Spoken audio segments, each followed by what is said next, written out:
Yo, what is up, you guys? Welcome to A Cup of Joe with Jag. I'm Jag. I've got my awesome cup of Joe right here. He's got his awesome cup of Joe right here.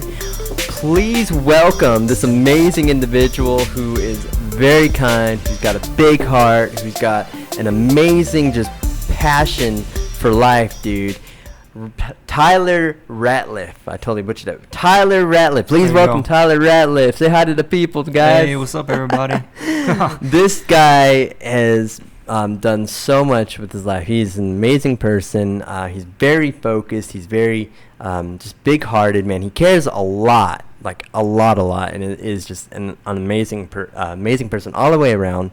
One of the amazing things about you, you actually just started in your life going into the Army, dude. Right. That is a high regard, and for everybody watching and listening in, that is a very high regard. And so I just kind of wanted to start it out with asking you how what got you into the Army? What started you into the Army? Well, I think it was my stepdad. You know, I wanted to follow in his footsteps. So he got killed in a car accident.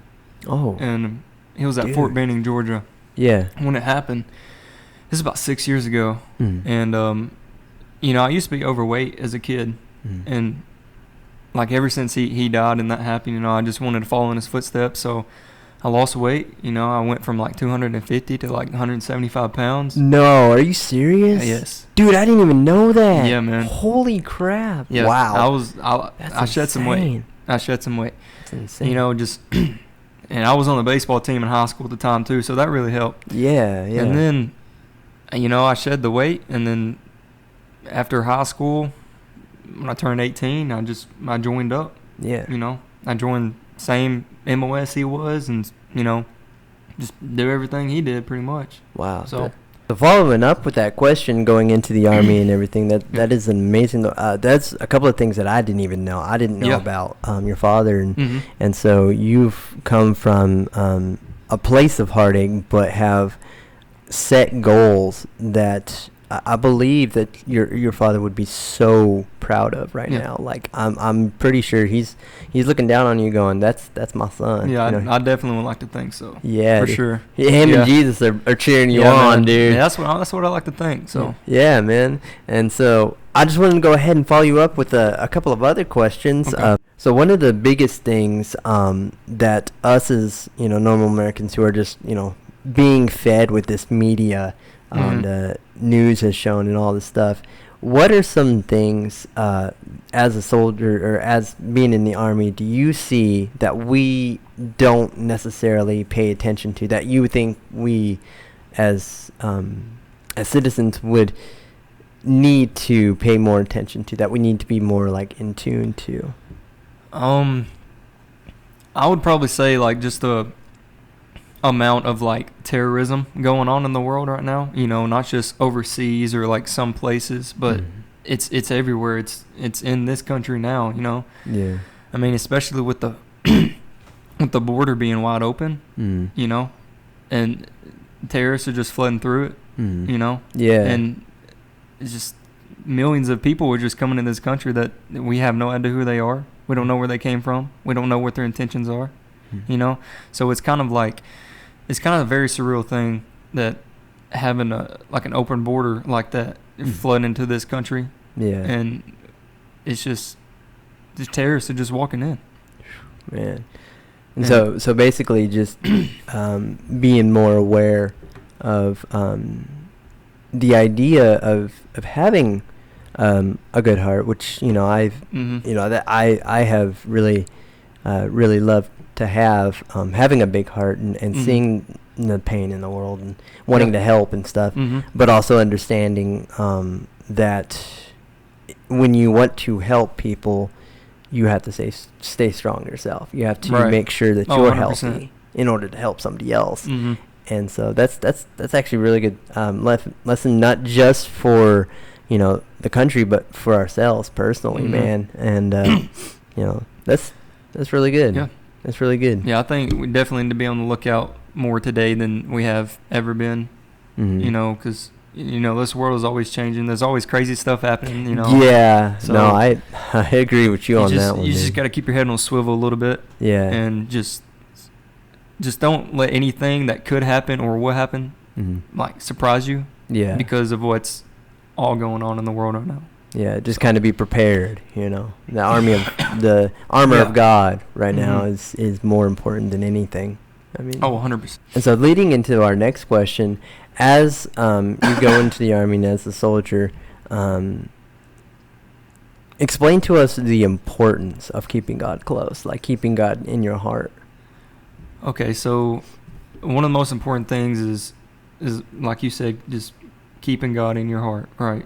So it's very important to do that and stay focused on God. And it's very important because there is a lot of people in every branch of the military that it's just they stray away from God so much, and they struggle with addictions, they struggle with drugs, they struggle with alcoholism, they struggle with all this other stuff. And if you don't have your eyes focused on God like that, then that can take a toll on you. Like it can definitely happen to you.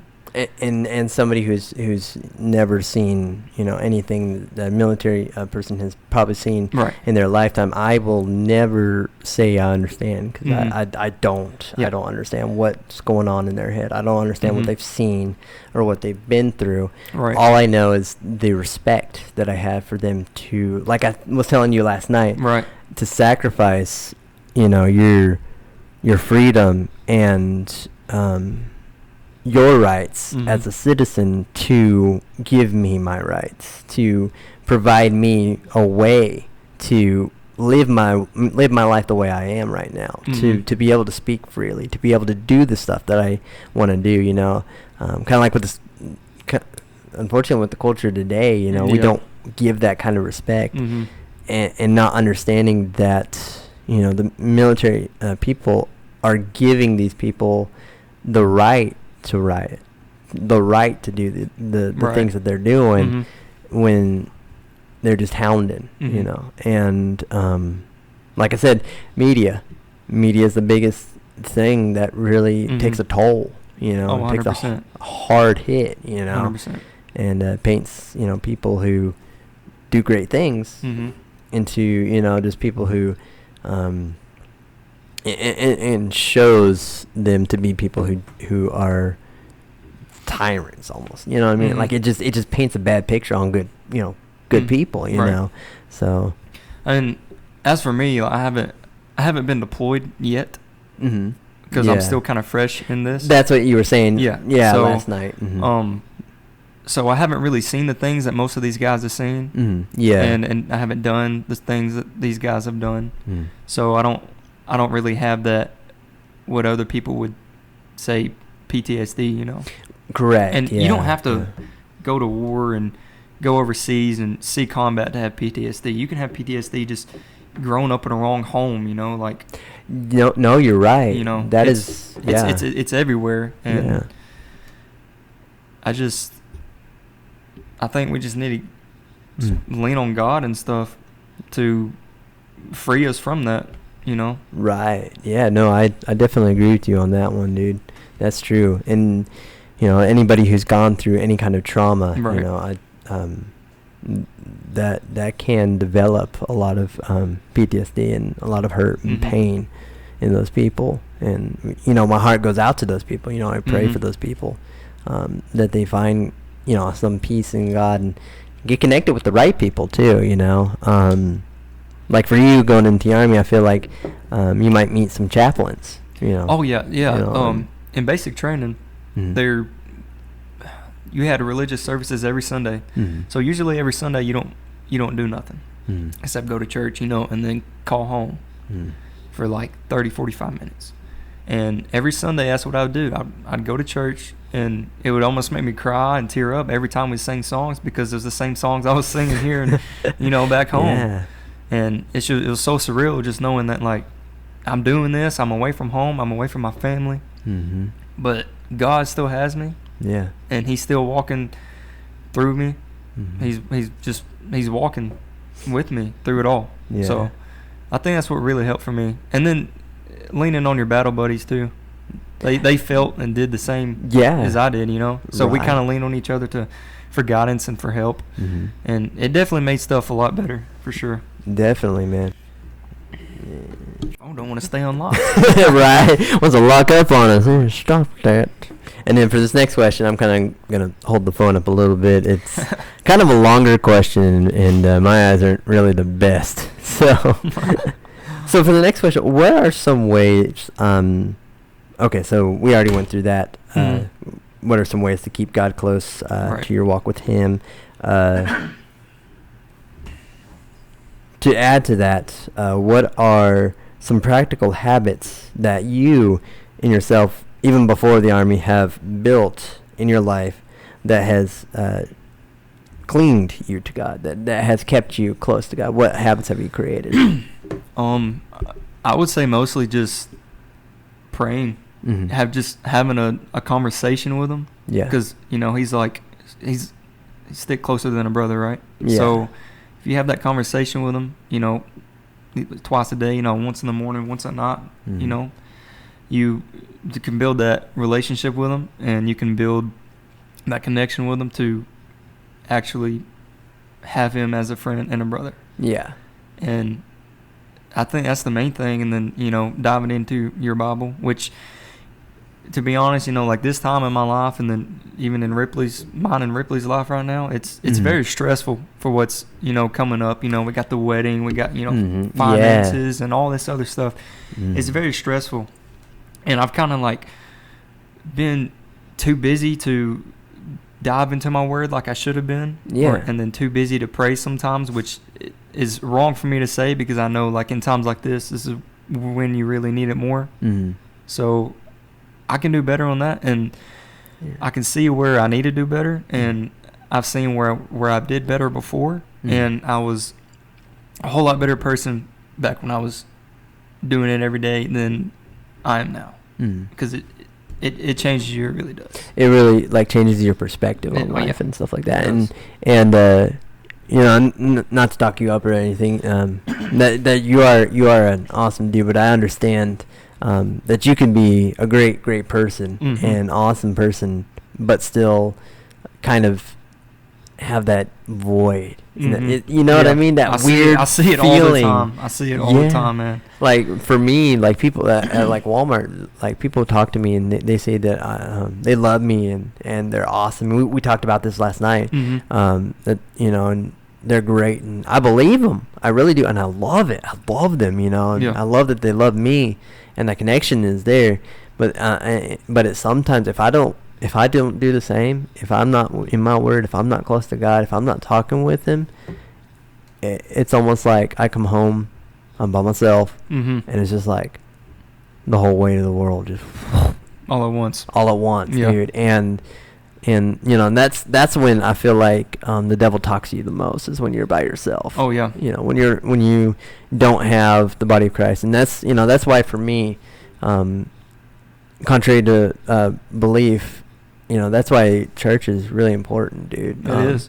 And I know, like I was telling you too, like, church literally is Walmart, but with God. Like, you were saying that yesterday. Literally, it is, because like, you know, because like for me, I know a lot of times people talk about drama in the church and gossip in the church hurt, people attacking other people in the church, and people leaving because of those attacks, which you know, a lot of those are justifiable, you know, like when you get attacked, you leave that church because you don't want to put up with that crap, you know. I've heard a lot of that too. Yeah. Especially in the church. Yeah. And it's a sad thing, really. It really is, dude. It's it really sad. is. But understanding that even though that's there, understanding that the church is normal people.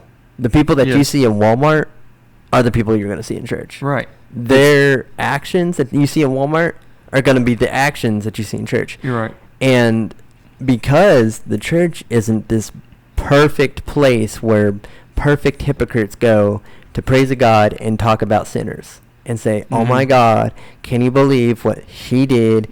She just wore this absolutely horrendous outfit that just revealed her entire body. God save her soul. Yeah. Oh my God. Yeah, you're exactly right, And man. you know what I mean? Yeah. And that's what a lot of people think, is that people that are Christians go to church to judge other people and say they're all going to hell. They're just bad people. But really, it's, okay, I'm jacked up. I personally, I get jacked up. I feel like in the end, we're all there for one purpose. Yeah, dude. To like, I mean, we all God. need. We all are sinners. Yeah. And we all need some stuff we can work on. Yeah. Yeah. And, exactly. I mean, even the pastor said that. Mhm. You know, and the pastor's saying it. You best let the people of the church be saying it. Yeah. You know? And dude, I honestly, for me specifically, I've been there, dude. I've had friends who've helped me, people in my life who helped me get through that, because I would, have somebody who said something or did something, and they're in the service, and so you don't want to be in that same room as them, and so you stay out of it. But that's just one way that the devil can get you away. If he can put somebody in your life to offend you, to hurt you, and kick you and get you out of the service because you don't want to be in the service because they're in the service and you don't want to be in the same room. You best bet he's gonna do it. He's gonna do it, and then on top of that, he gonna talk to you in that lobby, and that's why Sheldon Tyreek, shout out to you, dog. You've been calling me out every time you see me in that coffee shop. You're like, hey. Service now, and now. As an adult in the church, for the kids and everything, as for the teens, there's a couple of teens that come into mind that are struggling to get into that service. We're trying to pull them into that service, and as an adult, for me to not go into service because of that, it's a little bit hard. Now, sometimes I'll be in the coffee shop because I'm either outside, greeting, or I went to first service, and so second service I'm, with Christian and all of them in that table, and we're watching it on, the TV and taking notes and everything like that. But it's the intentions of being out of service are what you really got to watch. Your emotions and stuff run wild in church because that's what worship does. Worship really clings to your emotions and stuff, and your emotions get heightened up, and if those emotions are not good, you're gonna heighten some really harsh emotions. And you're gonna see sides of people that you never would have thought you would have seen. But when seeing those, that's what we kind of need to see so we know what to address. A lot of people, like Pastor David talks about it all the time. We walk into church, dude, and we put like on a front, I'm fine, I'm good. Like I'm good all the time. I'm fine. And it does happen to me more times than I care to admit, honestly. Yeah. But I feel like it happens to everybody. Really? Yeah. Like, well, for you, like what kind of feelings of fronts do you feel like you battle with when you walk into service, man? Like, I just feel like it's all pride. Right. All like, oh, I'm too good to be helped. I'm too good to do this and all this stuff. It's just your mom playing tricks on you. Yeah. I feel like it's all pride. Like, oh, I'm perfectly fine the way I am. I'll just fix it myself. I don't need nobody. I'm a man. I'm a man. I'm a man. I can do this. I can do this. I can do this all by myself. In reality, it couldn't be more opposite. Yeah, dude, straight up, man. As men of God, not to soften men of God, because men of God need to be tough in order to lead their families towards God. But we also got to remember that us as dudes, we have emotions too, and we break down harder. Well, not harder. I don't want to say harder, but we break down hard because we suppress all those emotions. Because I think men definitely suppress a lot more feelings than women. And when that final breaking point finally comes out, I think that's why we have such a, what's the word? I think I know what you're talking about. So such a breakdown. It's such a it's almost like an explosion, you know what I mean? Right. Like, for example, like sometimes I don't know if you've ever been to this, but if you and Ripley are together and you're going through something, you're hurting or something like that, she comes to you and she's like, hey, honey, do you mind doing this? And after that, do you mind doing this? Yeah, sure, I'll do it. Yeah. I'll get it done. Mm-hmm. You know, and you don't mean to do that, but like because you're swimming in your thoughts, you're like, yeah, sure, I'll get it done. Mm-hmm. Well, to her, she's like, well, fine, I'll just, whatever. Yeah, I'm just doing it myself. And then do it myself. So she does it, and you're like, well, I literally told you I was gonna do it. Mm-hmm. And you snap because of that anger, and she's like, well, if you wouldn't be so sarcastic, maybe this wouldn't have happened. But those then are the times you just gotta bite your tongue. Yeah, you just gotta bite your tongue. And then at that point, those suppressed emotions just boom, Yep. and then it just like a compression. Yeah, it's dude. Just tick tick tick tick. Boom. Boom. That's Yeah, and so and it's not just men; it's women too. So women can suppress their emotions too. Can. Yeah, they can. I'm not saying they can't, but they definitely can. They can. Yeah, especially if they've been growing up in a house that has hurt them and stuff, and I've known people who have to just kind of hold to themselves, and when you do that, you just kind of learn that's how life is. That's just how you do it, and it's not healthy because then eventually those suppressed emotions, like you said, blow up at your friends and your family and your loved ones and stuff like that.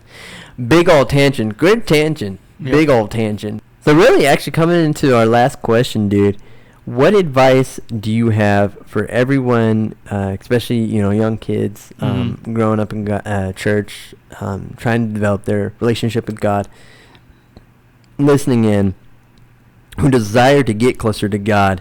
What advice do you have for them to develop that relationship with God? I would probably say make sure you spend time in your prayer closet. Mm-hmm. And that's a big one. Like I said, starting that conversation. Mm-hmm. Yep. Making sure you read your Bible. Mm-hmm. I'm not saying every day, but, start out small. Yeah. Small steps lead to big victories, Yeah. So you can do everything kind of small at first, Mm-hmm.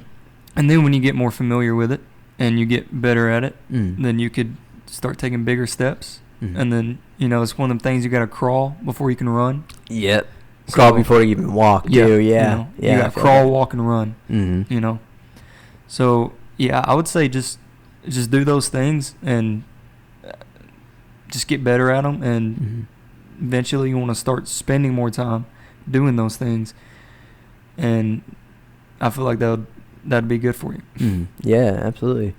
Well, dude, I think that's all the questions that I have for you today. Thank you so much for coming in. No problem, man. It's been awesome talking to you, dude. All of the different things. I hope the best for you. I'll be praying for you as you join the Army, as you go into your future, man, and your goals, dude. I pray God, stay close to you. You'll still be here in Lawrenceburg, though. Yeah, I'll still be in Lawrenceburg, I'm National Guard, so I'm with state. I'm not with the big Army. Yeah, that goes out of state, and I'm not active duty. So yeah, which will be good because we'll I kind of thought about going active duty though. Active duty. I mean, hey, I'll just cry. I'll just be here, big old sob puddle. Okay, they make FaceTime for a reason. Yeah, make Zoom meetings for a reason. Yeah, that's why we have these things, guys. Yeah, exactly why. Oh 100%. Man. But dude, thank you so much for joining in. Again, thank you guys for joining in. Remember to like, subscribe, comment, and all those fun things. Share this video with all your friends. Again, my name is Jag. I got my big old cup of Joe. This is Tyler Ratliff with his big old cup of Joe. Big old cup of Joe, son. I'll see you guys later on. Peace out. See ya.